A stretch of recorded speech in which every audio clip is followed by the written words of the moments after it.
We're getting close to the local elections, and I've got George Wood with us. He is our local representative here, and I'm proud to have him here. But George, I understand that the walkway going through from Milford to Takapuna, it was blocked for a period of time because of a dispute over some historical property on there belonging to Mr. Firth, and the family stopped public access. But I believe it's been resolved. Can you explain what's happened?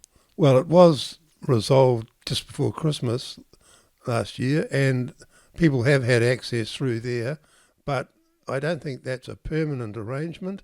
It's not something that I've been directly involved with because it's been handled by the chairman and the deputy chairman of the Devonport Takapuna Local Board, but people have certainly enjoyed themselves down at Thorns Bay over the holidays, swimming and sunbathing down there. You can only judge that by the number of cars that park along Hurstmere Road, and people make their way down Minnehaha and those other streets and get down to Thorns Bay. So that's got to be still resolved by the council in further negotiations with the Firth beneficiaries. Okay, so I understand it was because the homestead was there was an historical it was deemed to be an historical building, and whereupon the family didn't want that, and they were asking for that to be lifted in order to allow people to get public access. Is that correct? Or Well, that in general terms, that's what the situation is. The building was given a historic places designation, and it's really now a matter of council trying to negotiate with the family, and it's certainly not easy at the present time. But there are people around Takapuna and Milford who are willing to look at it further. Some experts in relation to planning matters want to talk more with the council, I understand. So I think it's something for the Devonport Takapuna Local Board to get their teeth into during 2025. on another issue, Mr. Wood, I happened to be down there by Castor Bay Road, and on Beach Road going on up to Kennedy Park, which is only a matter of a few metres.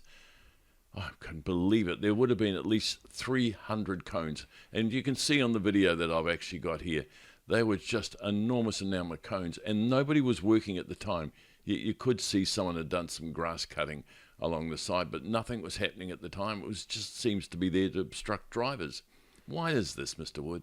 Well, and I asked them, that's community facilities who do the work for Auckland Transport along the side of the roads, cutting back the greenery and weeds and other stuff that protrude out, pushing the traffic out further into the middle of the road. They were asked to cut that vegetation back, and somehow they ended up putting a lot of cones in the middle of the road, as shown in your in the video that you obtained from down there. So I'll check that out, and we might be able to do it in the future with a lot less cones.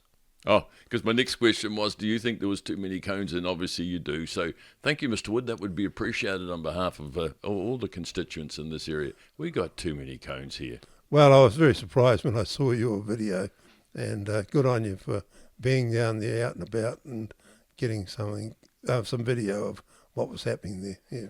So talking about Kennedy Park, Mr. Wood, there's an old house up there, and it's been there for multiple years. It looks terrible, and it's just, I believe it's full of borer, I believe it's got asbestos, and it's just sitting there rotting and looks terrible. Look at the video here. You can see the windows all boarded up and everything, and it's just waiting for it to almost have its last breath and fall away. What's going to happen over that? Well, that is a historic places status property, and the council bought that from the old Housing New Zealand, or Kainaora as they're now called, in about 2012, 2013, and we then had to take all the liabilities that went with it.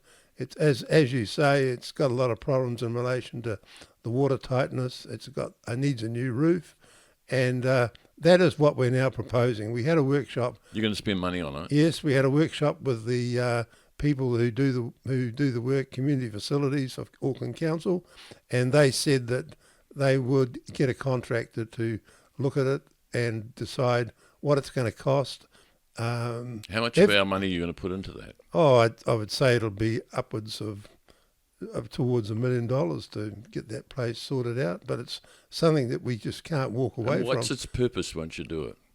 The purpose of it would be that we've got the building waterproof, watertight. The roof would make it look presentable for the future.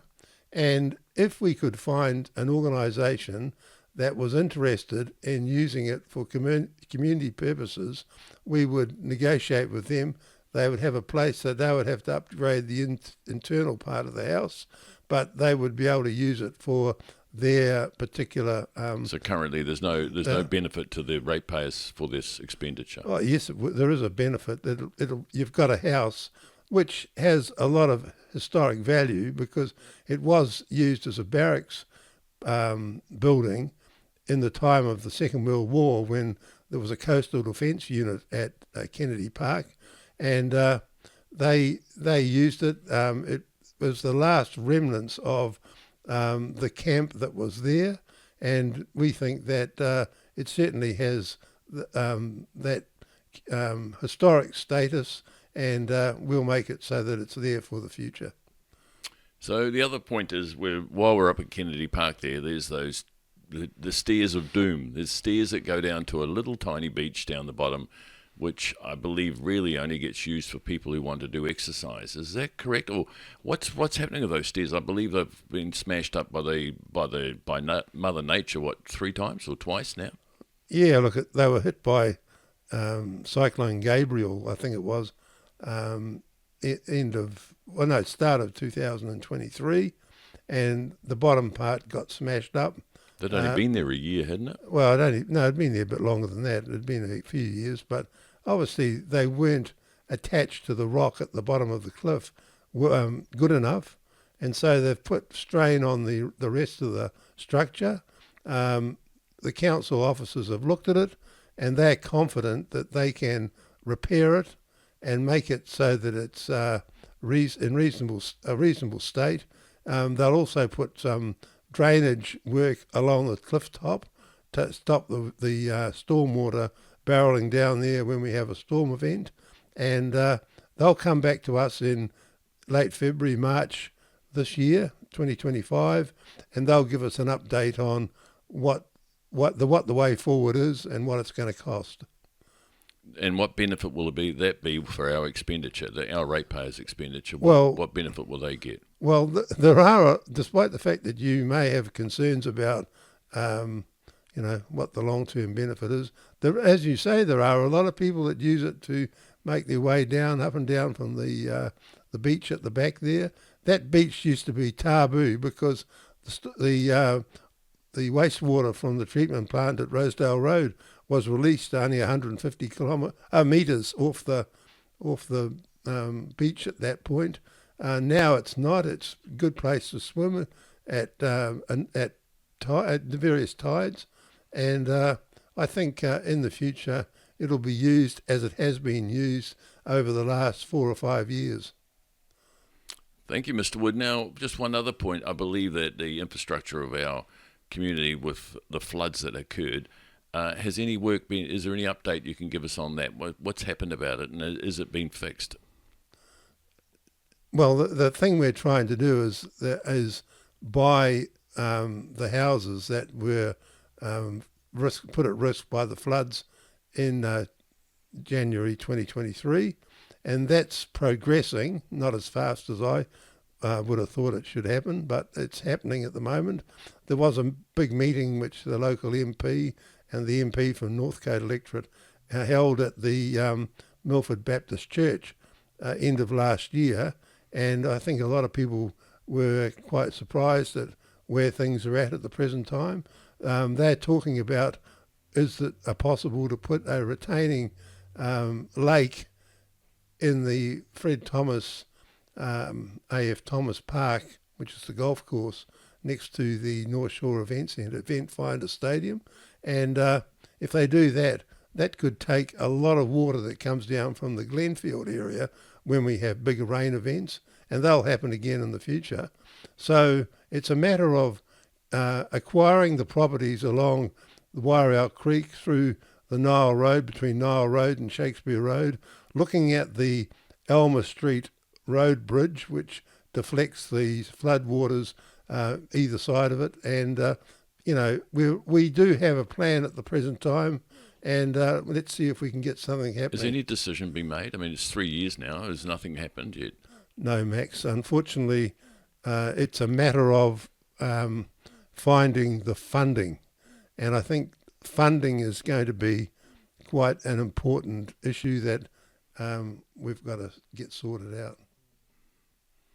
Certainly sounds that way. Thank you, Mr. Wood. That gives us a good update on all the hot issues around our particular area. And the election is when? The election's in October this year. This year. Well, good luck, Mr. Wood. You do a fine job for us, and we're proud of what you do. Thank you. Thank you.